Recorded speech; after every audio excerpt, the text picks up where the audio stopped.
அம்பிகையின் அருளை தரும் ஆடி பௌர்ணமி 8/8/2025 ஆடி பௌர்ணமி. தமிழ் மாதங்களில் ஆடி, புரட்டாசி, மார்கழி போன்றவை இறை வழிபாட்டிற்குரிய மாதங்களாக இருக்கின்றன. இந்த 3 மாதங்களிலும் இறைவனை தவிர வேறு எந்த சிந்தனையும் இன்றி இருக்க வேண்டும் என்பதற்காக சுபகாரியங்கள் நிகழ்த்துவதை தவிர்ப்பார்கள்.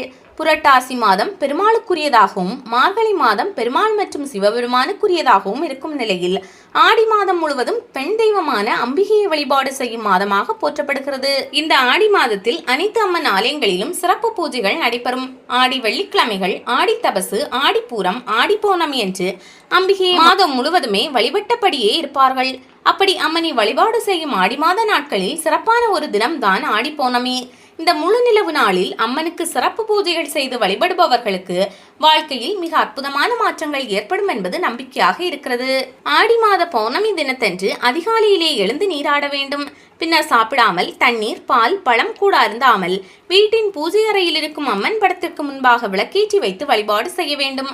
அப்போது அம்மனுக்கு நைவேத்தியமாக சாம்பார் சாதம், சர்க்கரை பொங்கல் போன்றவற்றில் ஏதாவது ஒன்றை படைப்பது நல்லது.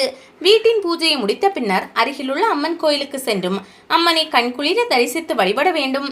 அதோடு அம்மனுக்கு சிவப்பு அல்லது மஞ்சள் நிறத்தில் புதிய ஆடைகளை வழங்கலாம். சிவப்பு கல் ஆபரணம் அணிவித்து வழிபாடு செய்வது நல்ல பலனை தரும். பல வகையான வாசம் மிக்க பூக்களால் அர்ச்சனை செய்வதோடு அருகம்புல்லாலும் அம்மனுக்கு அர்ச்சனை மிகவும் சிறப்பானதாகும். மேலும் ஆடி பௌர்ணமி தினத்தன்று அம்பிகைக்கு பாலாபிஷேகம் செய்து வாழைப்பழம் கலந்த சாதம் நைவேத்தியம் செய்து வழிபாடு செய்வது மிக அற்புதமான பலன்களை கொடுக்கும். மேற்படி பூஜையை முடித்த பின்பு நைவேத்திய பிரசாதத்தையும் தயிர் சாதம், சாம்பார் சாதம் போன்றவற்றை கோவிலில் உள்ள பக்தர்களுக்கு பிரசாதமாக வழங்க வேண்டும். அம்மனை மேற்கூறிய வழிகளில் வழிபடுபவர்களுக்கு மிகுதியான புண்ணிய பலன்கள் ஏற்படும். திருமணமாகி பல ஆண்டுகளாகியும் குழந்தை பேறு கிடைக்காமல் தவிப்பவர்களுக்கு குழந்தை பாக்கியம் உண்டாகும். வியாபாரங்களில் நேரடி மற்றும் மறைமுக எதிர்ப்புகள் அறவே நீங்கி லாபங்கள் பெருகும். நோய் நொடிகள் ஏற்படாமல் காக்கும். குடும்பத்தில் மகிழ்ச்சி பெருகும். விபத்துக்கள், துர்மரணங்கள் ஏற்படுவதை தடுக்கும். கல்வி கடவுளான ஹயக்ரீவர் ஆடி பௌர்ணமி என்று அவதரித்ததாக கருதப்படுகிறது. எனவே அன்றைய தினம் ஹயக்ரீவருக்கு ஏலக்காய் மாலை அணிவித்து தீபமேற்றி வழிபட்டால் குழந்தைகளுக்கு அஞ்ஞானம் நீங்கி கல்வியில் நல்ல முன்னேற்றம் கிடைக்கும். ஆடி பௌர்ணமி அன்று அனைத்து சிவன் கோவில்களிலும் சிறப்பு வழிபாடு நடைபெறும். அன்றைய தினம் சிவபெருமானுக்கு திரட்டுப்பால் அபிஷேகம் செய்வார்கள்.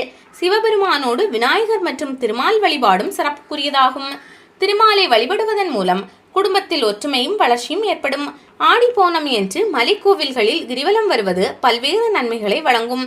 மேலும் இந்த ஆடி பௌர்ணமி தினத்தில் ஏழை எளியவர்களுக்கு புது வஸ்திரம் மற்றும் உங்களால் முடிந்ததை தானமாக வழங்குவது அனைத்து விதமான தோஷங்களையும் போக்குகின்ற ஒரு சிறந்த பரிகாரமாகும்.